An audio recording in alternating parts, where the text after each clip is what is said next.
জয় মা তারা।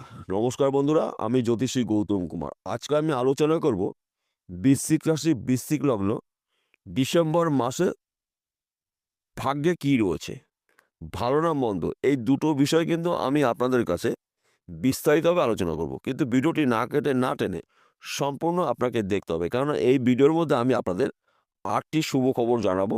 তার পাশাপাশি 3টি বিষয় আপনাকে সতর্ক অথবা সাবধান হতে হবে। তাহলে বন্ধুরা আসুন মূল পর্বে যাওয়া যাক। মূল পর্বে যাওয়ার আগে আমরা দেখে নিই 1 ডিসেম্বর সকাল 6টায় গ্রহদের গোচরগত অবস্থান। অর্থাৎ ডিসেম্বর মাসের 1 তারিখে সকাল 6টার সময় এই 9টি গ্রহ কোন কোন রাশিতে অবস্থান করেছে, এই বিষয়টা আমাদের প্রথম জানতে হবে। কেননা এই 9টি গ্রহ আমাদের নিয়ন্ত্রণ করে। এই 9টি গ্রহর মধ্যে কোনো কোনো গ্রহ আমাদের জীবনে সুখ, শান্তি, সমৃদ্ধি নিয়ে আসে। কোনো কোনো গ্রহ আমাদের জীবনে দুঃখ, কষ্ট, দারিদ্র্য নিয়ে আসে। তাই এই 9টি গ্রহকে বিচার বিশ্লেষণ করেই কিন্তু আমরা আপনাদের কাছে ভালো বা মন্দ দুটো বিষয় তুলে ধরি। তাহলে প্রথমে আমাদের গ্রহদের অবস্থান জানতে হবে। ডিসেম্বর মাসের 1 তারিখে সকাল 6টায় গ্রহর গোচরগত অবস্থান বলছি। বৃষ রাশিতে রয়েছে দেবগুরু বৃহস্পতি, মঙ্গল রয়েছে কর্কট রাশিতে, কেতু রয়েছে কন্যা রাশিতে, বৃশ্চিক রাশিতে রয়েছে সূর্য বুধ বোধাদিত্য রাজ্য তৈরি করে রয়েছে, কুম্ভ রাশিতে রয়েছে কর্মফলদাতা শনিদেব, রাহু রয়েছে মীন রাশিতে, শুক্র রয়েছে ধনু রাশিতে। এই হলো গ্রহদের গোচরগত অবস্থান। এইবার বলবো আপনার রাশিতেই বোধাদিত্য রাজ্য তৈরি হয়েছে। এই বোধাদিত্য রাজ্য আপনার জন্য উন্নতি করার ক্ষেত্রে একাই 100। কেননা বোধাদিত্য রাজ্য কিন্তু আপনার জন্য শুভ ফলদায়ক। যদি বলেন কেন, রাজকুমার গ্রহ বুধ, বুধকে মানা হয় বিদ্যার কারক গ্রহ, বুদ্ধির কারক গ্রহ, কৌশলের কারক গ্রহ, ম্যানেজমেন্টের কারক গ্রহ। এবং রাজকুমার বুধের সঙ্গে রয়েছে প্রিয় গ্রহ সূর্য। সূর্যকে মানা হয় শক্তির গ্রহ, সম্মানের গ্রহ, সম্পদের গ্রহ, কর্মের গ্রহ, শত্রুনাশের গ্রহ।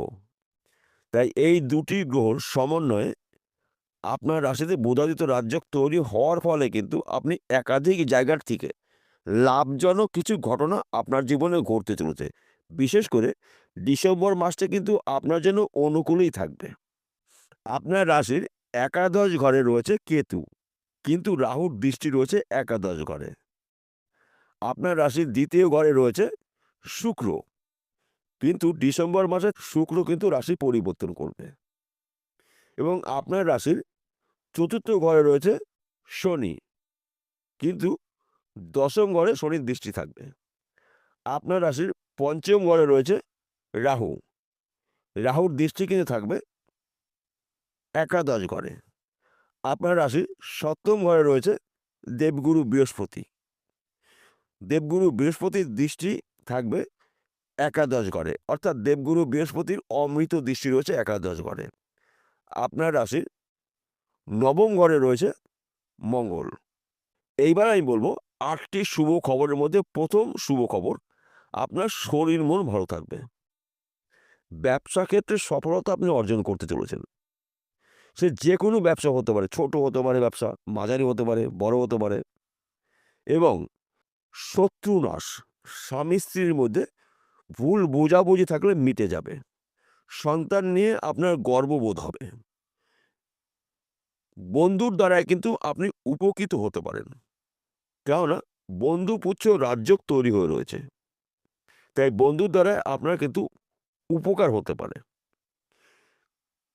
তাছাড়া আপনি যদি বিদেশে যাওয়ার জন্য চেষ্টা প্রচেষ্টা করেছেন, আপনি যেতে পারেননি, সমস্যার সৃষ্টি হয়েছিল, এবার কিন্তু বিদেশ থেকে ভালো একটি খবর পেতে পারেন। যদি আপনি বিদেশে যেতে পারেন, আপনি কিন্তু আপনার স্বপ্ন পূরণ করতে পারবেন। বিদেশে এমন একটি ব্যক্তির সঙ্গে আপনার চেনা পরিচয় হবে, সেই ব্যক্তির হাত ধরেই কিন্তু আপনি উন্নতির শীর্ষে পৌঁছাতে পারবেন। তাছাড়া আপনি যদি চাকরির জন্য চেষ্টা প্রচেষ্টা করেছিলেন, চাকরি আপনার ভাগ্যে এখনও হয়নি, ভালো একটি খবর পেতে পারেন। সেই চাকরি সরকারি হতে পারে, বেসরকারি হতে পারে, ব্যক্তি বিশেষে। কিংবা আপনি হয়তো চাকরি করছেন, চাকরি ক্ষেত্রে যদি সমস্যা থেকে থাকে মিটে যাবে। এবং প্রমোশন প্রাপ্তি রয়েছে, পদে উন্নতি রয়েছে, মনের মতন জায়গায় পোস্টিং হতে পারেন। কিংবা আপনি যদি ব্যবসা করেন, সে ব্যবসা ছোট হতে পারে, মাঝারি হতে পারে, বড় হতে পারে। ওই ব্যবসা চলাকালীন আপনি কিন্তু অধিক লাভজনক ব্যবসা শুরু করতে পারেন এবং আপনারা কিন্তু হঠাৎ অর্থ প্রাপ্তির যোগ রয়েছে। সেই অর্থ লটারি টিকিটের মাধ্যম দিয়ে পেতে পারেন, সেই অর্থ পৈতৃক সম্পত্তির মাধ্যম দিয়ে পেতে পারেন, সেই অর্থ মাতুর বাড়ি সম্পত্তি পেতে পারেন। এমনকি আপনি যদি এক্সপোর্ট ইম্পোর্টের বিজনেস করেন, এখান থেকেও কিন্তু আপনি প্রচুর অর্থ আয় উপার্জন করতে পারেন। আপনার বিজনেস কিন্তু দেশ বিদেশে ছড়িয়ে যাবে এবং আপনার নাম ডাক কিন্তু হতে চলেছে। আমি প্রথমে বলেছি ডিসেম্বর মাসটি আপনার জন্য কিন্তু অনুকূলই থাকবে, তাই আপনাদের ভাগ্য চমকাবে। একাধিক জায়গার থেকে কিন্তু লাভজনক ঘটনা আপনাদের ঘটতে চলেছে, যা নাকি সম্পূর্ণ বলে শেষ করা যাবে না। আপনারা যদি জমি জায়গার ব্যবসা করেন, প্রমোটারি করছেন, জমি জায়গায় যুক্ত মিডিলম্যানের কাজ করছেন, এই সময়টা কিন্তু আপনার জন্য অত্যন্ত শুভ সময়।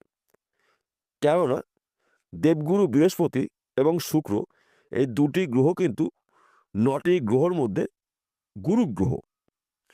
দেবগুরু বৃহস্পতিকে মানা হয় দেবতাদের গুরুদেব দেবগুরু বৃহস্পতি, শুক্রকে মানা হয় দৈত্যগুরু শুক্রাচার্য। এই দুটি গুরু গ্রহ ক্ষেত্র বিনিময় করে রয়েছে। দেবগুরু বৃহস্পতির ঘরে রয়েছে শুক্র, শুক্রর ঘর রয়েছে দেবগুরু বৃহস্পতি, তাই মহারাজ্য তৈরি করে রয়েছে। তাই আপনাদের সমস্যার সমাধান আপনারা নিজেরাই করতে চলেছেন। তাছাড়া ডিসেম্বরের মাসে কিন্তু একাধিক গ্রহরা রাশি পরিবর্তন করবে এবং একাধিক রাজ্য তৈরি হবে। তাই আপনাদের ডিসেম্বর মাসটা কিন্তু অত্যন্ত শুভ ফলদায়ক মাস। শুধু আপনারা সুযোগের সৎ কাজগুলো যদি করতে পারেন, তাহলে কিন্তু আপনি একজন সফল ব্যক্তি হতে পারেন। এবং তার পাশাপাশি আরেকটি কথা বলছি বন্ধুরা, দেখুন দেবগুরু বৃহস্পতি, শুক্র, বুধ, রবি শুভ অবস্থায় রয়েছে। তাই বলে কিন্তু এটা নয় যে এই 4টি গ্রহ আপনার হাতের কাজ এরা করে দেবে। কেননা চেষ্টা আপনাকে করতে হবে, পরিশ্রম আপনাকে করতে হবে, আপনার হাত ধরেই কিন্তু উন্নতি আসবে। তাই জীবনের সফলতা অর্জন করতে হলে আপনাকে পরিশ্রমের মাধ্যম দিয়েই কিন্তু আপনার স্বপ্ন আপনি পূরণ করতে পারেন। শুধু গ্রহরা আপনার সাপোর্ট করবে, বাধা বিঘ্নগুলো নাশ করবে, যোগাযোগগুলো বাড়িয়ে দেবে, কিন্তু কর্ম আপনাকেই করতে হবে। এই বিষয়ে কিন্তু ভুলে গেলে বন্ধু চলবে না। বিষয়টা পরিষ্কার হলো। এইবার বলবো 3টি বিষয় আপনাকে সতর্ক এবং সাবধান হতে হবে। প্রথমত, ডিসেম্বর মাসে আপনি যা আয় উপার্জন করবেন চোখে পড়ার মতন। গোপন কথা কাউকে বলবেন না, বলা যাবে না। গোপন কথা গোপন রাখার চেষ্টা করবেন এবং আপনার বাক্য দ্বারায় শত্রু তৈরি হতে পারে, তাই বাক্যকে আপনার নিয়ন্ত্রণ করতে হবে। এবং আপনি যদি যানবাহন চালান, সে 2 চাকা হতে পারে, 4 চাকা হতে পারে, অধিক চাকা হতে পারে, গাড়ি ধীর গতিতে চালাবেন এবং গাড়ি আপনার নিয়ন্ত্রণে রেখে দেবেন এবং রাস্তা দেখে শুনে পারাপার হবেন। এই হলো 3টি বিষয় আপনাকে সতর্ক থাকতে হবে। এইবার বলবো আপনার জীবনে সফলতার চাবিকাঠি আপনার পরিশ্রম। তাহলে আপনাকে কি করতে হবে? কর্মক্ষেত্রে সফলতা অর্জন করতে গেলে শনিদেবের খুশি করতে হবে। শনিদেবকে মানা হয় কর্ম ফলদাতা, ন্যায় বিচারক, গ্রহরাজ। শনি করবে আপনাকে ধনী যদি আপনি কিছু নিয়মের মধ্যে থাকতে পারেন। কোন কোন নিয়ম করতে হবে আসুন জেনে নিই। প্রথমত, শনিবার করে নিরামিষ আহার গ্রহণ করবেন, চুলদাড়ি নখ কাটবেন না। যদি আপনার সম্ভব হয় দুস্থ মানুষকে কিছু সাহায্য করুন। অর্থ সাহায্য করতে পারেন, বস্ত্র দান করতে পারেন, পেট পুড়ে কিছু খাওয়াতে পারেন। দেখবেন আপনার দুর্ভাগ্য কেটে যাবে। শনিদেব আপনার উপরে কৃপা দৃষ্টি করবে। এবং প্রতিদিন কাক এবং কুকুরকে নিজের হাতে রুটি বানিয়ে খেতে দিন, সঙ্গে জল দেবেন। দেখবেন আপনার জীবনে দ্রুত গতিতে আপনি উন্নতি করতে পারবেন। বিষয়টা পরিষ্কার হলো। নমস্কার বন্ধুরা, আবার দেখা হবে।